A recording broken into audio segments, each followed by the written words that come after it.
ॐ कृष्णाय वासुदेवाय हरये परमात्मने प्रणतक्लेशनाशाय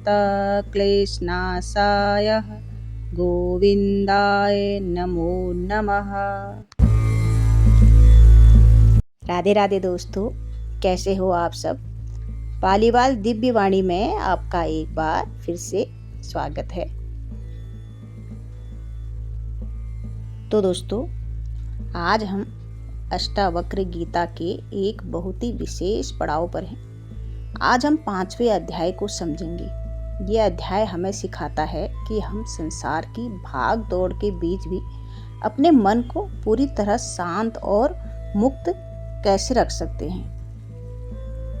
महर्षि अष्टावक्र अपने शिष्य राजा जनक से कहते हैं, हे राजन, शांति कहीं बाहर नहीं है, तेरे दृष्टिकोण में है। तू तो न किसी का करता है और न ही भोगता। तू तो केवल दृष्टा है, यानी सिर्फ देखने वाला।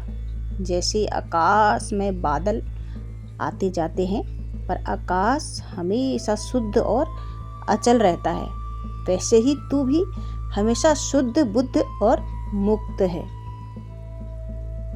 हे राजन, ये सुख और ये दुख, लाभ और हानि, ये सब सिर्फ मन का खेल है। आत्मा का इससे कोई लेना देना नहीं।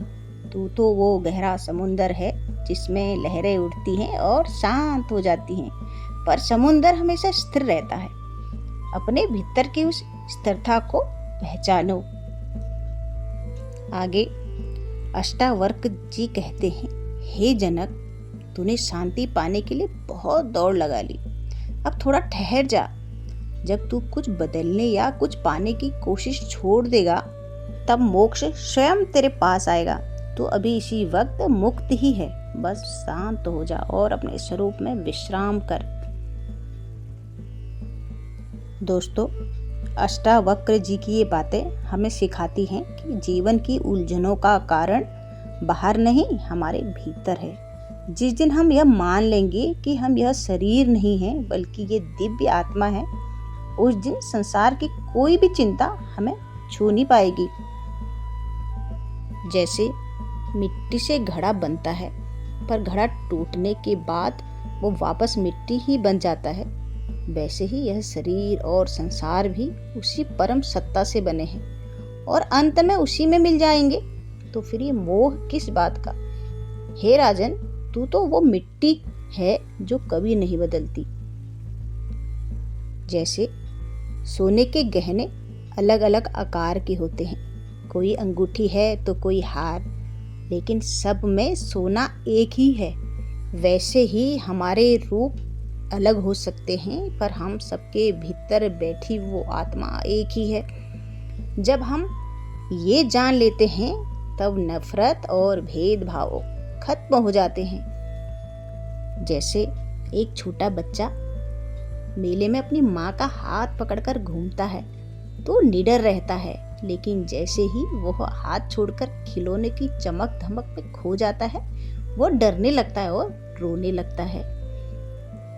हे प्रिय जनक, हम भी उस बच्चे की तरह इस दुनिया के मोह माया के खिलौने में खो गए हैं और अपनी शांति रूपी माँ का हाथ छोड़ दिया है।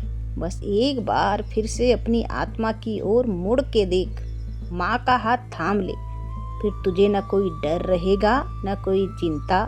तू अभी इसी वक्त सुरक्षित और शांत है। तो दोस्तों, महर्षि अष्टावक्र की इन बातों का सार बस इतना ही है।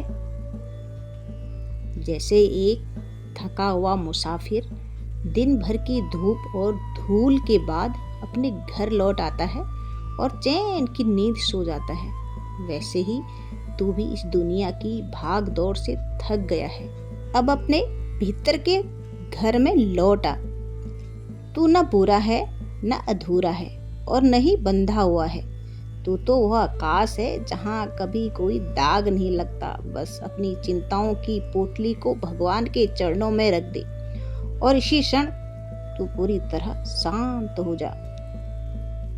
तो ये 5वां अध्याय हमें सिखाता है कि हमें कहीं जाना नहीं है, बल्कि लौटकर अपने पास आना है। जब हम खुद में लय हो जाते हैं तब सारी थकान मिट जाती है।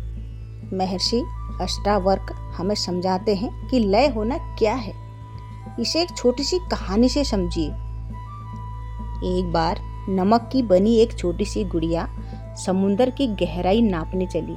वो ये जानना चाहती थी कि समुंदर कितना बड़ा और कितना गहरा है।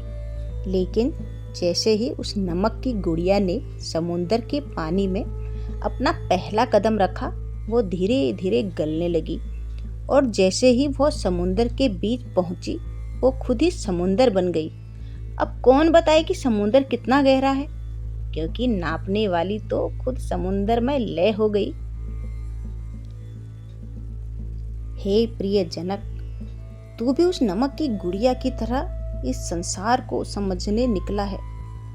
जिस दिन तू अपनी अहंकार की परत को गला देगा और परमात्मा के प्रेम में डूब जाएगा, उस दिन तू और परमात्मा एक हो जाओगे।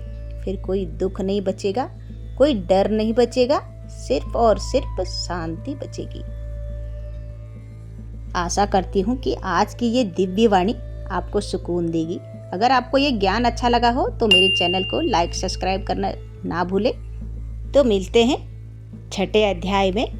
तब तक के लिए अपना ध्यान रखें, खुश रहें। राधे राधे दोस्तों।